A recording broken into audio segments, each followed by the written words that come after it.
Olá! Uma das dúvidas que tem sobre o grande Moisés é se de fato ele ressuscitou ou o seu corpo foi escondido e nunca achado. Porque Deuteronômio 34, verso 6, diz o seguinte: Deus o sepultou ali num vale que fica em frente à cidade de Bet-peor. Até hoje, ninguém sabe onde ele foi sepultado.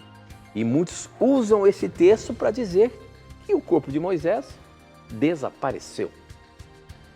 O que a Bíblia pode nos ensinar sobre o paradeiro de Moisés? Esta e muitas outras questões você vai acompanhar agora, pois está no ar Na Mira da Verdade.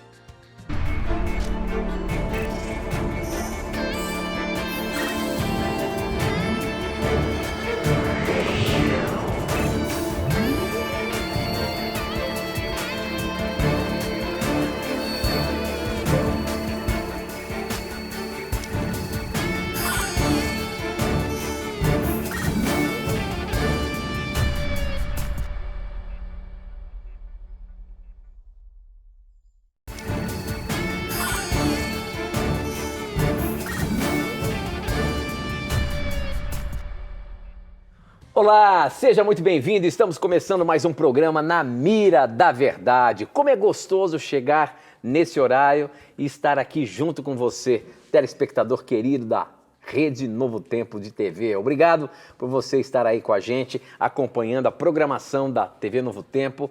Você que assiste aí pelas TVs por assinatura ou, quem sabe, pelas parabólicas. E ainda muitos que nos acompanham através dos canais abertos. São mais de 400 canais espalhados por todo o nosso país que transmitem a TV Novo Tempo, e é muito gostoso ter você aqui junto com a gente para estudarmos a Palavra de Deus. Você já sabe, o programa Na Mira da Verdade é um programa de perguntas e respostas bíblicas. E as respostas baseadas na Bíblia, quem dá é ele, professor Leandro Quadros. Na Mira da Verdade hoje, você, professor, mais uma vez. Tudo bem? Tudo bem, Tito. Mais uma vez estamos na Mira da Verdade Bíblica e esperamos que o nosso telespectador deseje ficar nesta mira, porque a Bíblia, ela quer desafiar nossas crenças, nossas opiniões. E precisamos ter a humildade de reconhecermos que não sabemos de tudo, na verdade sabemos muito pouco, e que sempre vamos precisar de uma luz da Palavra de Deus de uma forma cada vez mais progressiva. Então, tenha sua mente aberta, envie as suas perguntas, porque você vai aprender coisas que talvez não tenha aprendido, o que é natural, assim como isso acontece comigo todos os dias. Quanto mais eu estudo, mais eu vejo a minha ignorância. Esta é a realidade humana em face do conhecimento, que não tem fim. Então, envie as suas perguntas, será uma honra para nós podermos lhe auxiliar na compreensão do texto bíblico. Ou seja, professor, a gente nunca deixa de aprender, não é mesmo? É importante nós usarmos este livro que eu falo aqui, que é o nosso manual de sobrevivência, a Bíblia Sagrada. E quando a gente começa a ler este livro, esta palavra de Deus, às vezes a gente se depara com alguma dúvida. Às vezes a gente não consegue entender bem o que o texto está querendo dizer. Então aproveite esse espaço que nós temos aqui e coloque a sua dúvida na mira.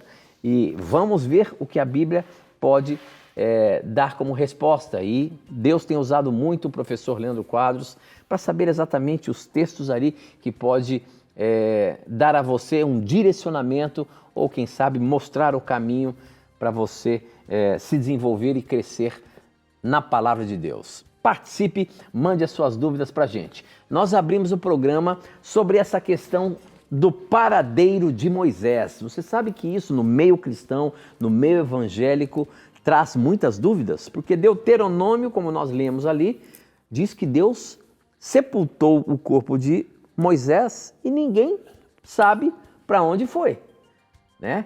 Agora, outros creem que Moisés foi ressuscitado e hoje está vivo lá no céu.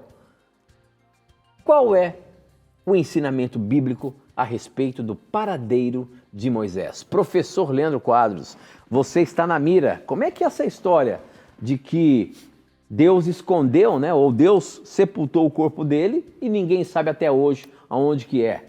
Como é que é isso? Vamos explicar esse texto e mostrar para o nosso telespectador que o fato de não se conhecer o local da sepultura de Moisés não significa necessariamente que Deus não o saiba, diríamos assim, e não significa que ele não possa ter sido ressuscitado depois. Vamos harmonizar essas duas ideias com o texto bíblico, que é claríssimo. Você percebe que alguns tentam distorcer e negar a ressurreição de Moisés, porque é o seguinte: normalmente o indivíduo que crê na imortalidade da alma, ele fica numa dificuldade tremenda quando a Bíblia demonstra que quem está no céu está com o corpo e não fora do corpo. Então, Gênesis 5:24 mostra que Enoque foi para o céu com o seu corpo, Elias, segundo Reis capítulo 2, e o Novo Testamento mostra que Moisés foi ressuscitado. Então, o que isso quer dizer? Que se alguém está no céu, está com o corpo e não com uma alma desencarnada. Então, negar a ressurreição de Moisés, dizendo que Jesus apenas teve uma visão de Moisés em Mateus 17, ou dizer que, na verdade, Moisés foi para lá, para o céu, com a sua alma, isso é muito precioso para muitos imortalistas. Então, quando nós mostramos que, biblicamente, não há ninguém no céu sem corpo, incluindo Moisés, isso cria um dilema para o imortalista. Ele tem que distorcer, lógico, não é todo imortalista que faz isso, tá? Mas uma parcela, especialmente no Brasil, distorce o texto à vontade para tentar negar a ressurreição de Moisés, justamente porque, se ele foi para o céu após a ressurreição, não há como uma alma desencarnada estar no céu ou em algum lugar intermediário. Então, existe este propósito por trás desse subterfúgio de tentar negar a ressurreição de Moisés. Vamos aqui então, Deuteronômio 34:6 fala que Deus sepultou Moisés e que até o dia de hoje, ou seja, até o momento em que Deuteronômio foi escrito, não se sabia o local da sepultura dele. Deus teve que fazer isso justamente porque, se os israelitas, que já eram voltados para a idolatria, soubessem o local de onde Moisés foi sepultado, eles iriam idolatrar, iam prestar um culto naquele local, um culto idólatra. Então, foi importante Deus esconder o local da sepultura de Moisés para evitar que aquele local se transformasse num lugar de adoração. Então, Deus fez isso. Só que quando vamos para o Novo Testamento, nós percebemos que Moisés foi ressuscitado. Tá? E como que nós percebemos isto? Vamos ver aqui alguns textos. Eu vou começar por Judas 1, verso 9, e depois vou para Mateus, para você perceber aqui que não há hipótese de Deus entrar aqui numa disputa com Satanás simplesmente por um corpo morto. Deus aqui não entrou numa disputa só por causa de um corpo morto.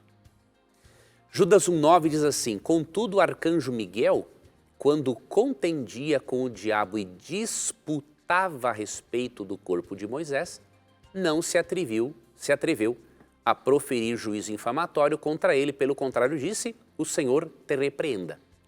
A palavra grega aqui para disputava a respeito do corpo, ela envolve uma demanda judicial.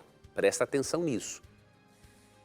É óbvio que se envolve uma demanda judicial pelo corpo de Moisés, não é simplesmente para saber quem tem o direito de ficar com este corpo, porque mesmo que o corpo humano pertença a Deus, após o pecado, o ser humano é escravo da morte eterna, se não fosse pela intervenção de Cristo. Então, quando há aqui uma disputa legal, uma demanda judicial, quer dizer que a legalidade ou não da ressurreição do corpo de Moisés é que estava em jogo. E isso aqui dá um sentido correto e verdadeiro ao conflito cósmico entre o bem e o mal. Deus não vai perder tempo dele em brigar com o diabo para ver quem fica com o cadáver. Deus tem coisas muito mais importantes para fazer do que isso. É óbvio que aqui envolve algo judicial. a legalidade ou não da ressurreição de Moisés. E o diabo se atreveu a entrar nessa discussão porque ele tinha um argumento legal. Como que ele vai ressuscitar? Se, por exemplo, Romanos 6, 23 diz que o salário do pecado é a morte. O diabo está a par disso, não é? Só que aí, neste contexto, Miguel não entra em disputa com Satanás, porque Satanás proferia juízos infamatórios, ou seja, ele não se rebaixou ao nível do diabo e falou, ó, o Senhor te repreenda, no momento certo você vai ver, você vai entender isso, mas agora estou fazendo tudo conforme tem que ser e você não tem nada a ver com isso. E aí quando você vai para Mateus 17, aí você vê que para Moisés ter aparecido a Jesus juntamente com Elias no Monte da Transfiguração, ele tem que ter sido ressuscitado. Porque houve uma disputa, uma demanda judicial em Judas 1,9, relacionada à legalidade ou não da ressurreição do corpo de Moisés. E aí, em Mateus 17,13 é dito o seguinte, eis que lhes apareceram Moisés e Elias falando com ele. Nós já sabemos que, de acordo com 2 Reis 2, Elias foi levado vivo para o céu. E como Moisés está presente, e ele havia morrido, e houve aquela disputa judicial, é óbvio que para ele estar aqui conversando com Cristo ao lado de Moisés, ao lado de Elias, Moisés foi ressuscitado. Veja o absurdo, Elias conversando com Cristo no seu corpo, e Moisés uma alma desencarnada. Não tem cabimento. O que justifica a presença de Moisés com Elias, falando com Jesus sobre a morte de Cristo, como nós lemos ali, mais sobre o conteúdo dessa conversa em Lucas 9, 28 a 36, é justamente, isso foi possível porque Moisés foi ressuscitado e Elias foi levado vivo para o céu. Então, enquanto que Moisés aqui representa aqueles que serão ressuscitados e estarão no céu com Cristo, Elias representa aqueles que irão vivos para o céu sem conhecer a morte, por ocasião da volta do Senhor Jesus Cristo. Ok? Então veja, o fato de Moisés ter morrido e Deus ocultar o local da sepultura dele, não contradiz em nada o fato de Deus decidir ressuscitá-lo depois. As duas coisas estão em harmonia com o texto bíblico. E isto prova que se não há ninguém no céu sem corpo, a doutrina da imortalidade da alma não se sustenta biblicamente. Muito bom, está apenas começando o programa Na Mira da Verdade. Aproveite aí, formule uma boa questão e manda pra gente. Você pode mandar através do nosso SMS. O número é 12 98151 0101. Olha aqui, pode mandar e a gente recebe aqui na hora. Você pode também entrar nas nossas redes sociais pelo Facebook namiradaverdade.nt, no nosso Instagram, @namiradaverdade. Participe, mande as suas perguntas pra gente. Chegou uma aqui no nosso Instagram, quem mandou foi, deixa eu ver como que é o nome aqui, final Miranda, Malquizua, será que é isso o nome? É isso mesmo, Malquizua, eu acho que é isso, assim que fala. Mas enfim, a pergunta dela é o seguinte, boa noite, em Jó capítulo 41 fala sobre o monstro Leviatã. Ele realmente existiu ou tem algum outro significado? Eu estou lendo a Bíblia e gostaria de entender melhor este capítulo. Se o professor puder me ajudar, obrigado. Meu nome é Malquizua de Uberlândia. Professor Leandro Quadros, Leviatã, esse é um nome que aparece ali na Bíblia e dá a ideia de que é um monstro do lago, não sei o que é isso. Isso de fato existiu ou tem algum outro significado para esse fato aí na Bíblia? Boa pergunta. Veja, o Leviatã, que é o nome hebraico, né, que aparece aqui, em algumas traduções nossas aparece como crocodilo. Mas na verdade, os tradutores buscam um animal que mais se enquadre com esta característica, mas não é crocodilo mesmo. O que acontece? Leviatã foi um animal extinto, é um animal pré-histórico, obviamente, extinto depois, não sabemos como ele era, mas depois os profetas bíblicos passaram também a usar o Leviatã de uma forma, numa linguagem figurada. para se referir às forças do mal. Então fala assim de um animal real que existiu, feroz, extremamente feroz, mas é uma espécie extinta e que depois se tornou aí, em linguagem figurada, um símbolo das forças do mal. Mas nós não temos realmente como identificarmos este animal por ser pré-histórico e não possuirmos aí nenhuma representação de nenhum descendente deste animal em nossa época. Há um outro animal mencionado em Jó, que é no capítulo 40, 15 a 19, que algumas traduções traduzem por hipopótamo, mas também não tem cabimento ser hipopótamo, tá? De acordo com o Dr. Strong, aqui em Jó 40, as características deste animal, que seria o behemoth, tá? Que é traduzido por hipopótamo, seria um dinossauro, né? Ele até cogita a possibilidade de ser um diplódoco ou um braquiossauro, aqui em Jó 40, 15 a 19. Olha só que interessante, né? Se você achava que na Bíblia não fala sobre dinossauros, essa pode ser alguma menção sobre esses animais que foram extintos. Mande a sua pergunta para mim, olha só que chegou no SMS. Eu gostaria de um esclarecimento sobre as manifestações do Espírito Santo. A questão do dom de línguas, o rodar, o sapatear. Poderia me dizer um pouco mais sobre isso? Isso tudo é manifestação do Espírito Santo, professor? Dom de línguas, mas tem também aquele negócio do rodear, aquele de cair no chão, né, do sapatear. O Espírito Santo se manifesta no ser humano desta forma também? Veja, não temos nenhuma dúvida, né, da sinceridade de muitos irmãos, né, pentecostais que experimentam estes fenômenos sobre o cair no espírito, rodar, mas biblicamente podemos garantir que o Espírito Santo não se manifesta dessas maneiras, tá? Não se manifesta dessas maneiras. Você não vê no texto bíblico o Espírito Santo levando a pessoa a manifestações excêntricas e até mesmo a uma perda de consciência em certos casos. Vamos ver aqui como que o Espírito deseja realmente se manifestar na vida dos seus filhos. Em primeiro lugar, Efésios 4, 30 e 31 diz, entre outras coisas, que a gritaria é algo que entristece ao Espírito Santo.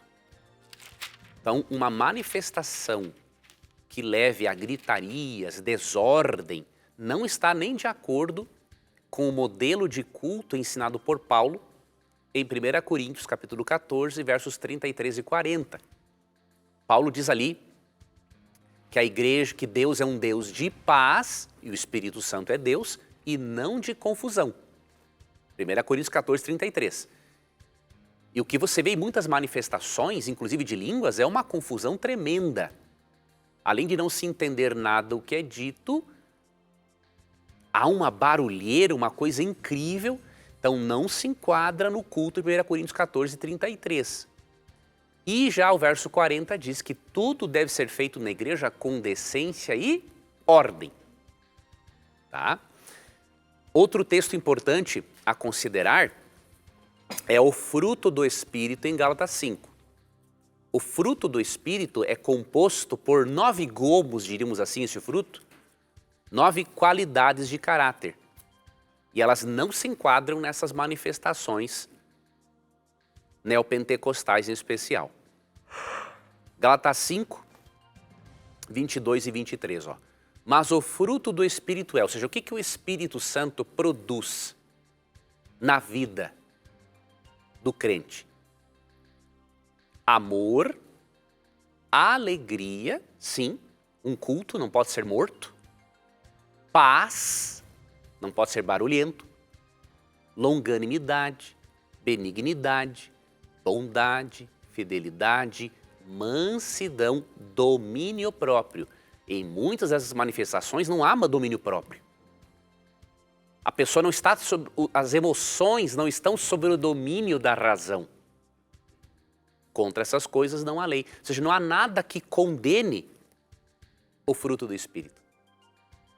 Então vejam, não estou aqui questionando a sinceridade e nem negando que esses queridos irmãos experimentam essa manifestação sobrenatural. Mas à luz do texto bíblico, essa manifestação sobrenatural não vem do Espírito Santo. Porque, entre outras coisas, ele produz paz, ele produz mansidão e domínio próprio, ou seja, as emoções estão sob o controle da razão. E não é isso que acontece.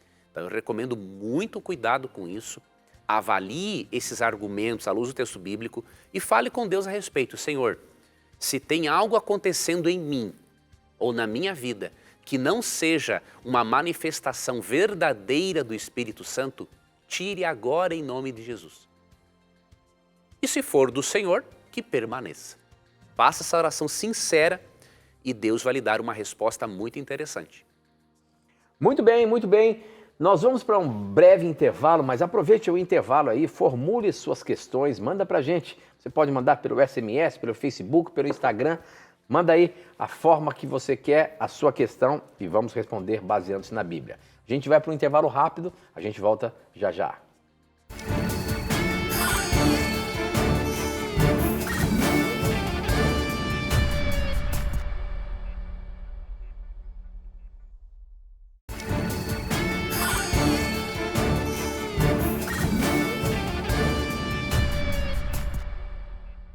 Estamos de volta e aqui no Facebook, o pessoal participando, tem uma pergunta do Luiz Cláudio. Ele diz o seguinte: pesque a minha pergunta. A sua pergunta foi pescada, Luiz. E olha só a pergunta dele. A Arca da Aliança de Apocalipse 11, 19 é a mesma Arca da Aliança terrestre? Lá em Apocalipse 11, 19, João teve uma visão do santuário celestial. E no 19 diz o seguinte: então se abriu o templo de Deus que está no céu, e a Arca da Aliança foi vista lá dentro, e houve relâmpagos, estrondos, trovões, e um terremoto, e uma forte chuva de pedras. E a pergunta, então, do Luiz Cláudio é essa: será que essa arca mencionada em Apocalipse 11, verso 19, é a mesma arca que tinha no santuário terrestre aqui, professor? Ela foi ao céu, essa arca? Não, não tem nenhum indicativo bíblico disso. O que acontece é que a tradição crê que quando foi invadido, o povo de Deus, Israel foi levado cativo para a Babilônia, crê-se que essa arca foi escondida e se perdeu. O que acontece é o seguinte: temos que lembrar que existiu o santuário terrestre, mas ele era uma cópia do santuário celestial. Sim. Então o que isso indica? Hebreus 8, 1 e 2 diz que Cristo é o nosso sumo sacerdote no santuário celestial. Isso quer dizer o quê? Que existe um santuário original, de onde Moisés recebe o modelo para fazer o santuário terrestre, como lemos em Êxodo 25, versos 8, 9 e 40. Porém, algumas mobílias lá têm um significado e equivalem a algo no céu. Então, por exemplo, na arca terrestre, continham-se, era uma espécie de uma caixa revestida de ouro, tinham-se os 10 mandamentos ali dentro, né? E essa tampa, chamada propiciatória, representava o trono de Deus. Então, quando esta arca é vista no céu, isso tem a ver com algo que já existe lá, representa também, obviamente, o trono de Deus e a lei dele como a base do seu governo. Então aqui em Apocalipse 19 nós percebemos a realidade do santuário celestial, até porque aqui fala assim, abriu-se então o santuário de Deus que se acha no céu e foi vista a Arca da Aliança, o seu santuário. Ou seja, esse santuário não é o terrestre, que já não existia mais há muito tempo. Então se é o santuário de Deus que se acha no céu, é óbvio que a arca que lá está é também aquele local onde está o trono de Deus e onde tem a sua lei como base do seu governo. Isso aqui é um texto muito interessante que nos mostra, como disse certa vez um pioneiro chamado R.F. Cottrell, né, que não tem como, para você destruir a lei de Deus, o ser humano teria que conseguir chegar até o céu, passar pelos anjos, passar pelo próprio Deus e ir lá e fazer alteração na lei. Mas já que isso é impossível, então a presença da lei de Deus como a base do seu governo lá no céu prova que a lei é eterna enquanto existir o próprio Deus e o próprio santuário celestial. Muito bom, olha só que interessante. E aqui ainda no Facebook, bastante gente participando, ou já participaram aqui no Facebook. A Ivonete também tem uma pergunta, ela diz: eu sou do ramo evangélico e aprecio muito o programa de vocês, irmãos adventistas. Hoje eu gostaria de tirar 2 dúvidas a respeito do livro de Jó. Quantos anos durou o seu sofrimento e se a esposa dele continuou com ele até o fim da sua vida?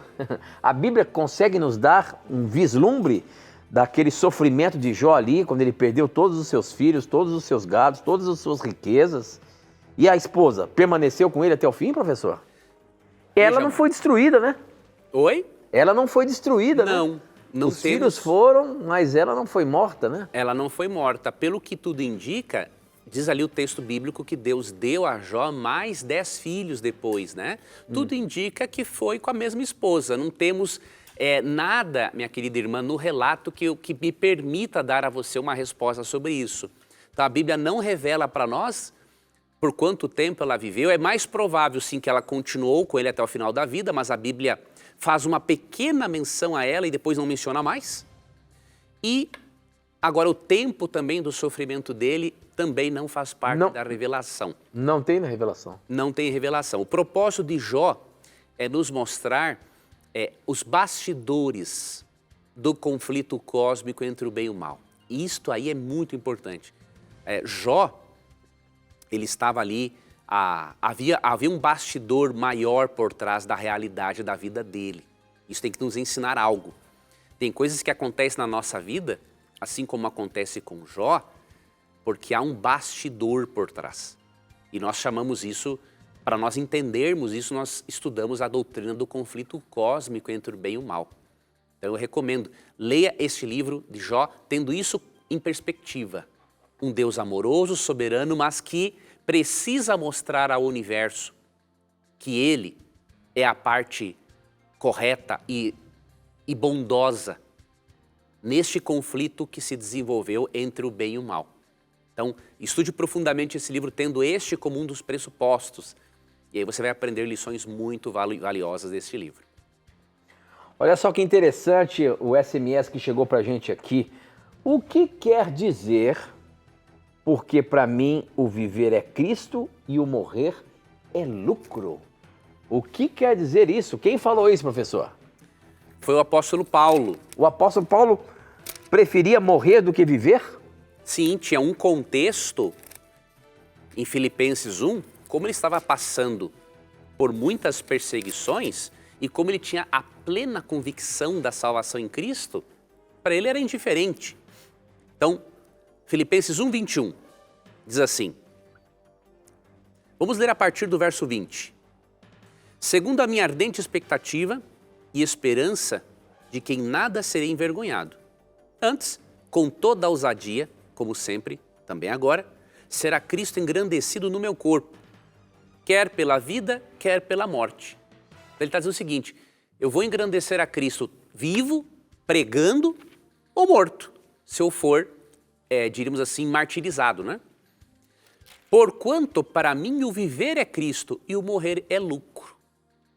Então, para ele, a razão da vida dele era Cristo. E por que que o morrer é lucro? Porque o próximo acontecimento após a morte é a ressurreição do corpo e a vida eterna com Cristo. E para ele também seria lucro, porque tanto o trabalho pelo qual já passou, olha o que diz o verso 22, ó. Entretanto, se o viver na carne traz fruto para o meu trabalho, já não sei o que hei de escolher.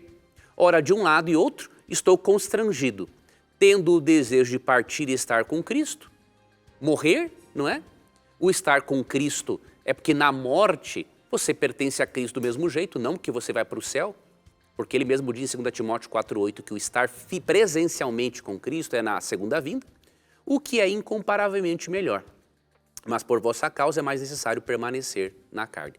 Ou seja, para mim morrer é lucro, ele diz assim, porque a coroa da justiça está guardada para ele, de 2 Timóteo 4,8. Mas se viver é melhor pelos cristãos de Filipos, então permaneça vivo do mesmo jeito. Então tem que ler nesse contexto, né? Eu não poderia, por exemplo, ler o verso 21 isoladamente, porque aí eu não vou conseguir entendê-lo corretamente. Ok, muito bom.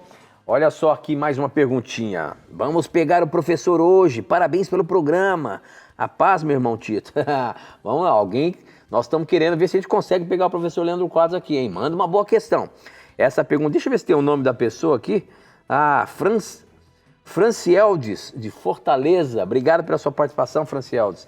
A pergunta dele é a seguinte: o que e por que supostamente Satanás comercializava conforme Ezequiel 28:16? Olha, que isso! Satanás comercializava. Vamos ver o que está dizendo aqui, Ezequiel 28, verso 16. Você ficou ocupado comprando e vendendo, e isso levou à violência e ao pecado. Por isso, anjo protetor, eu o humilhei e expulsei do monte de Deus, do meio das pedras brilhantes. E aí continua, você ficou orgulhoso. Então, quando está falando aqui do rei Tiro, é uma menção a Satanás. E a dúvida aqui, então, do Francieldes, o que é isso? Satanás tinha algum meio de comércio aí, sei lá, se é no céu ou onde quer que seja? Porque está falando aqui antes dele ser expulso do céu, né?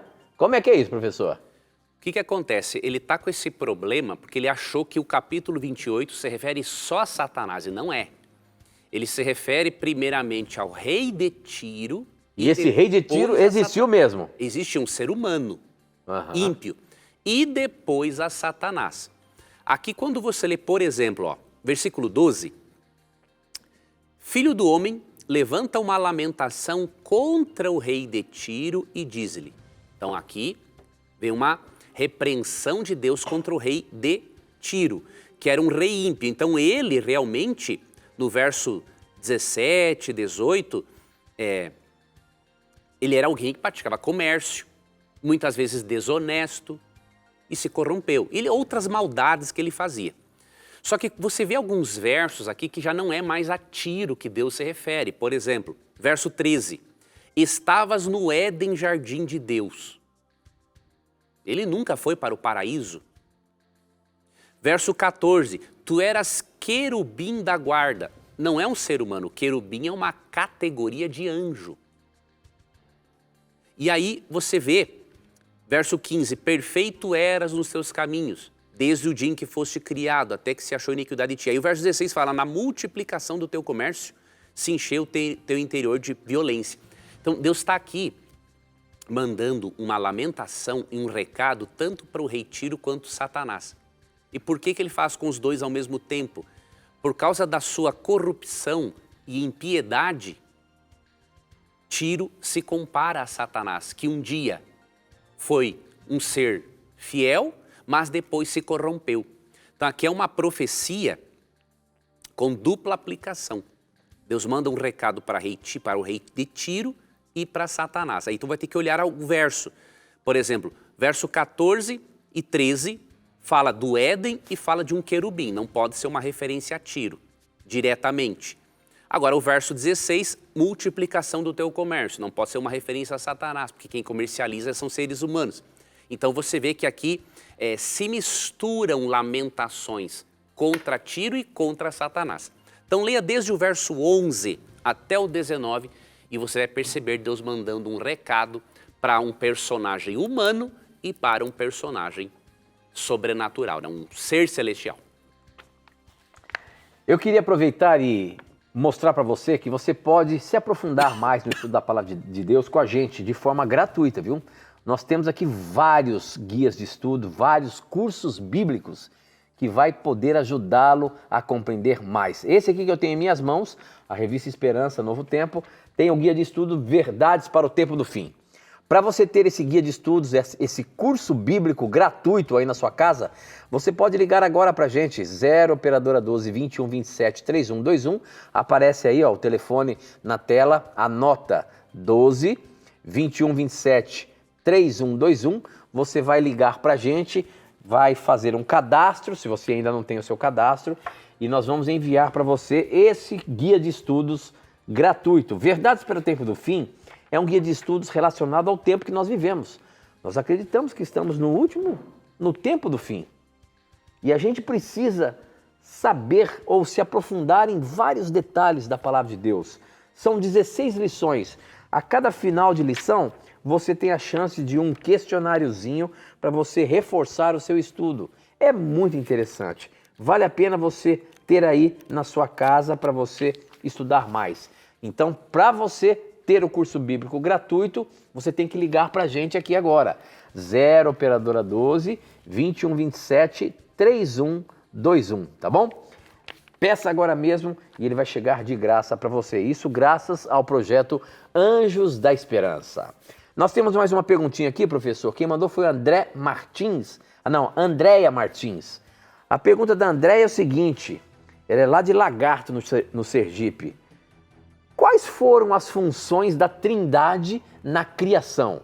A gente consegue ver alguma coisa? A Trindade na criação foi todos, né? Os 3 ali que participaram da criação, foi só Deus Pai? Como é que é isso? Vamos ler aqui 2 versículos, até mais do que 2, uns 3. Vamos começar aqui com Gênesis 1, versículo 2.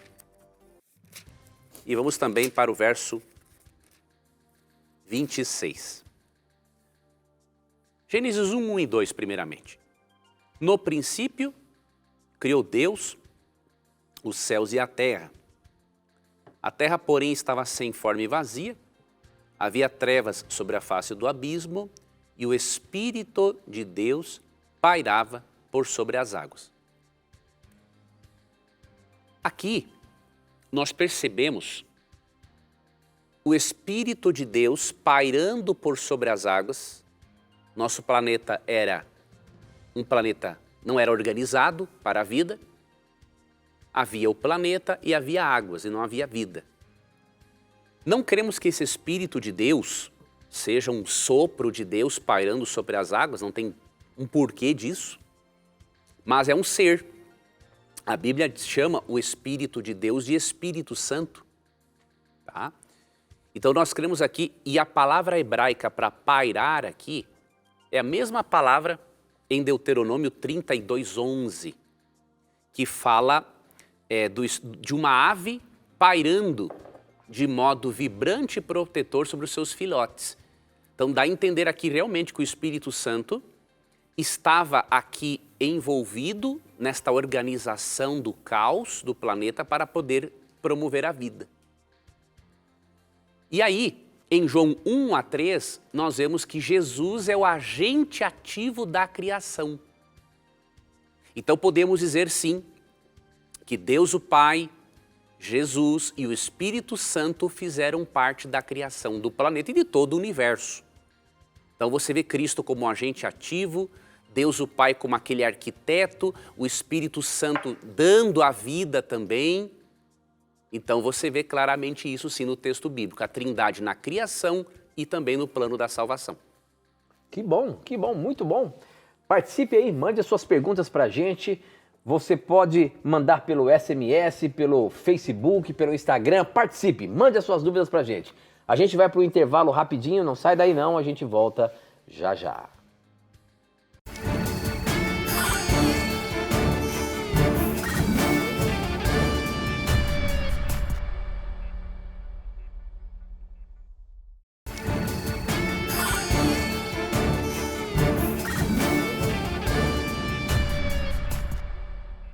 Já estamos de volta e olha só uma pergunta que chegou pelo nosso Instagram. Quem mandou foi o Marcelo Jorge, ele diz o seguinte: por favor, a perseguição dos cristãos no final dos tempos será igual aos cristãos primitivos, que aconteceu lá com os mártires, por exemplo? Ou seja, professor, que história é essa de perseguição? A Bíblia fala de uma perseguição aí aos cristãos? A gente sabe que houve uma perseguição lá no passado, né? E Sim. Muitos morreram agora. A Bíblia fala alguma coisa sobre isso? Ou isso tem a ver com, ou isso tem a ver com a tribulação também? Que Não, se aqui fala por aí. é a perseguição mesmo.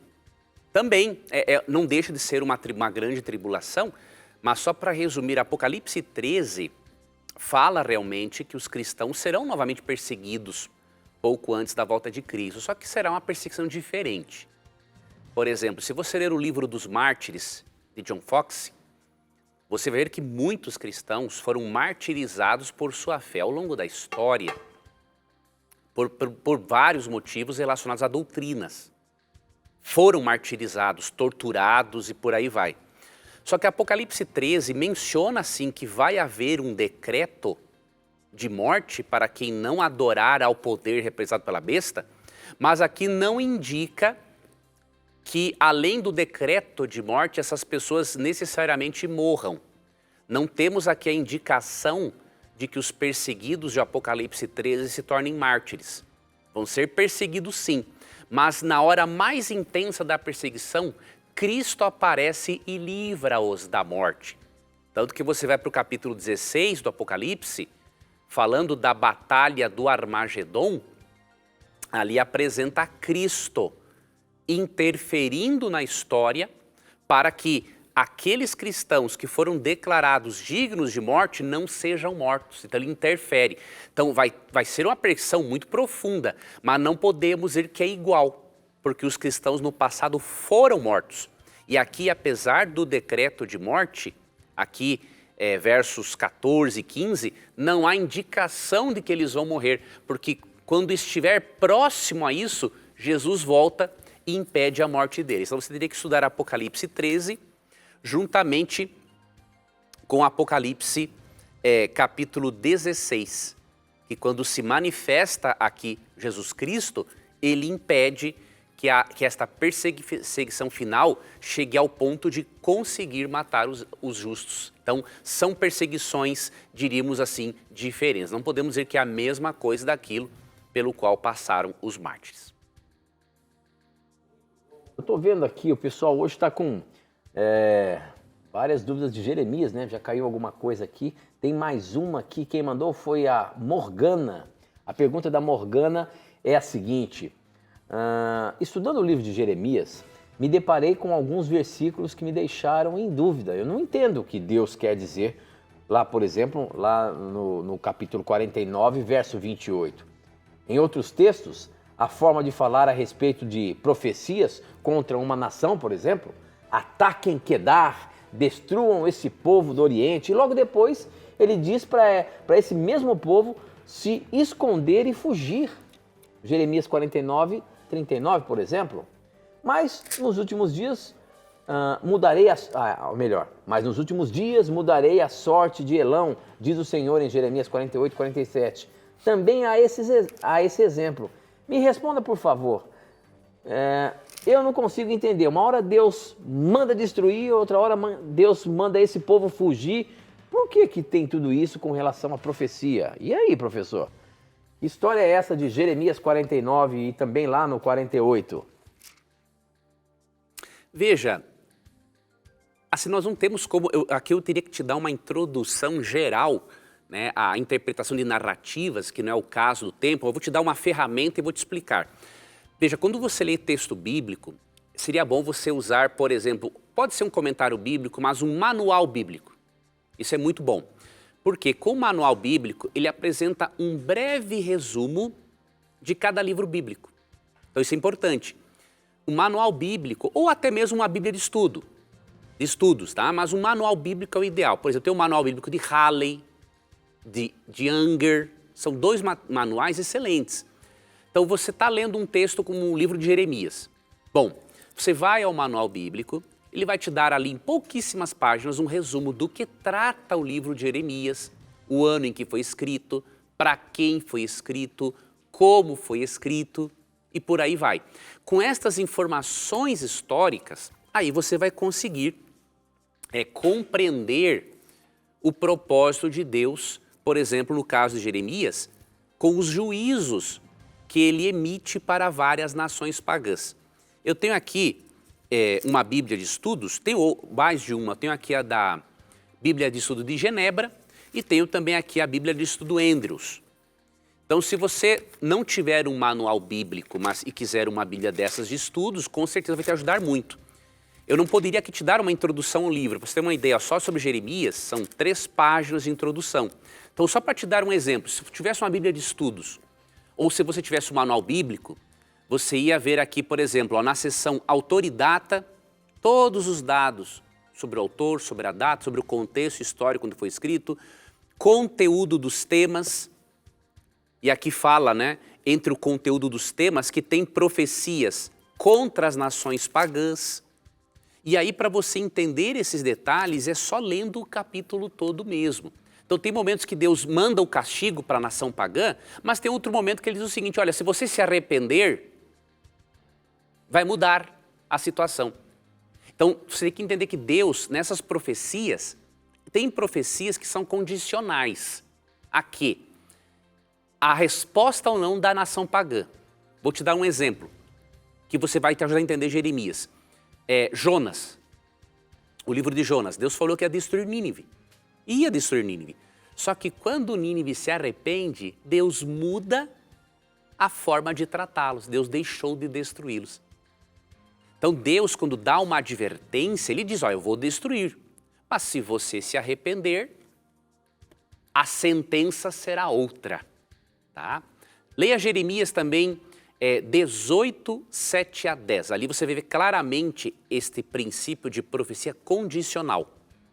Tem profecia que é incondicional, por exemplo, volta de Jesus, ele vai acontecer, queira ou não.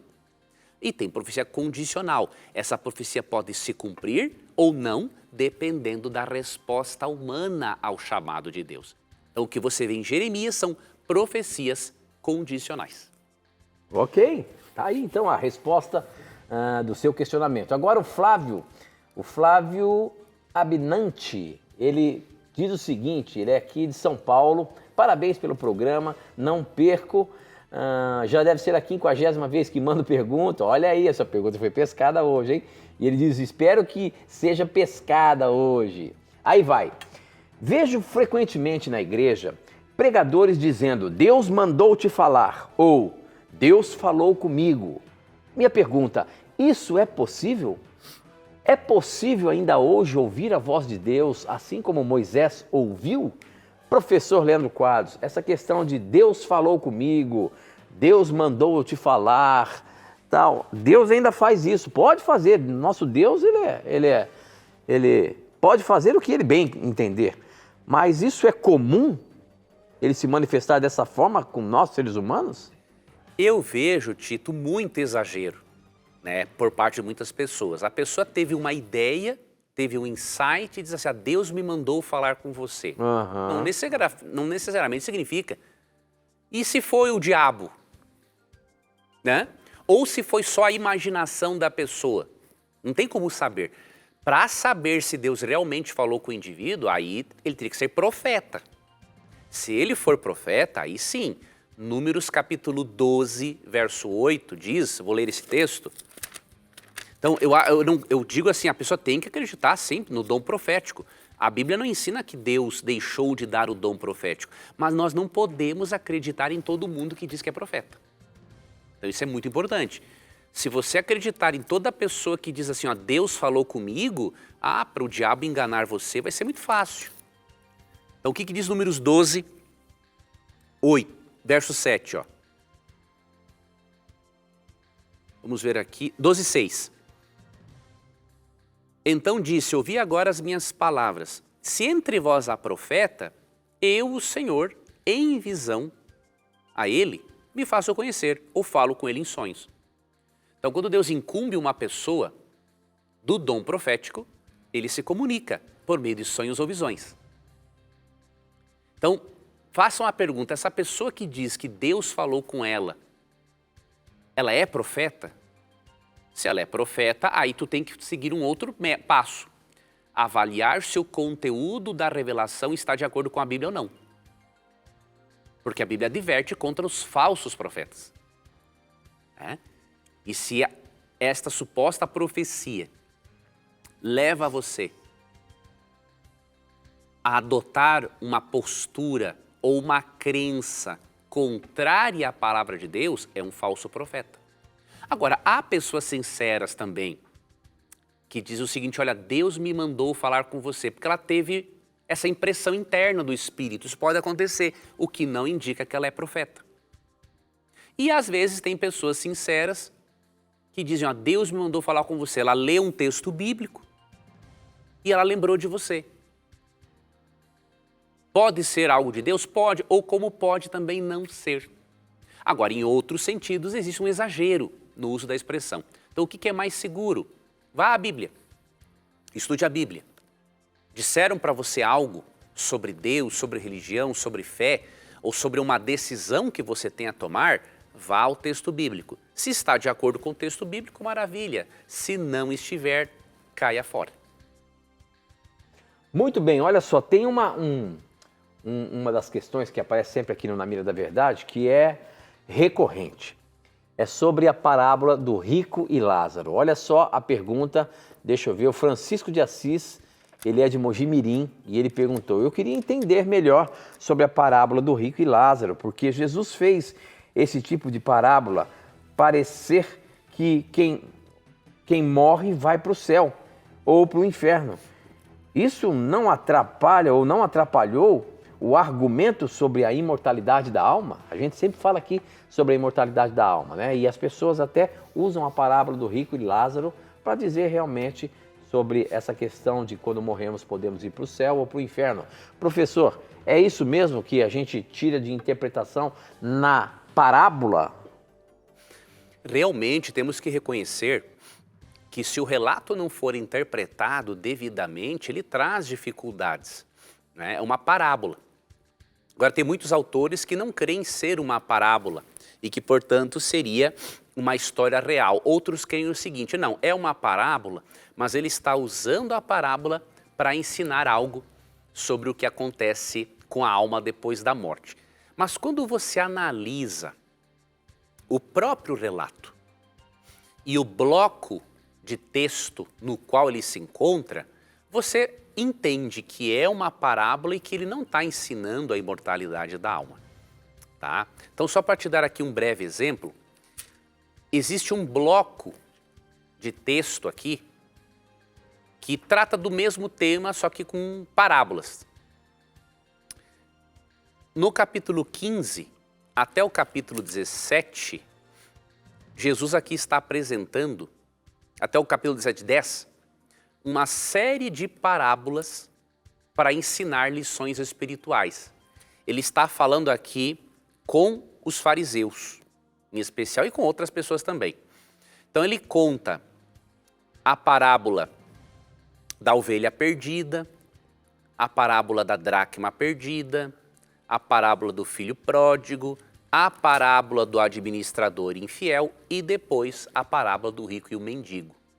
Então é uma série de parábolas dentro deste bloco de texto, desta perícope. Então não teria razão de eu dizer que a história do rico e o mendigo não é uma parábola, enquanto que as demais são parábolas. Então não faria sentido. Agora, para a nossa cultura, que não é tão acostumada com parábolas como nos tempos de Cristo, pode ser que prejudique a compreensão, pode ser que Cristo tenha aqui criado um problema para nós, mas não é isso, não é essa a realidade, não é esse o propósito dele, tá? Depois do intervalo, eu vou mostrar para você qual foi o propósito. Não, acho que nós já vamos acabar, professor. O tempo passou já vamos tão acabar? rápido Não, que então a gente já vai ter que acabar. Vamos deixar então para uma próxima, mas em resumo, quando você analisa os detalhes, Cristo só quer ensinar aqui a importância de, em vida, estudar a lei de Moisés e os profetas para ter a salvação. Ele não ensina sobre a imortalidade da alma, até porque o céu e o inferno, digamos assim, são vizinhos aqui. E isso seria uma impossibilidade. Hoje o tempo passou, voou, professor. Então, ó, quase que a gente perde o bonde aqui. Mas obrigado pelas respostas bíblicas aí e a gente se encontra semana que vem, se Deus quiser. Obrigado, Tito. Obrigado, amigo telespectador. Que Deus te abençoe. E lembre-se que quando você tiver a coragem de perguntar, a Bíblia terá a coragem de lhe responder. E aqui você já sabe, os seus questionamentos, as suas dúvidas sempre estão na mira da verdade. Até o nosso próximo encontro. Tchau.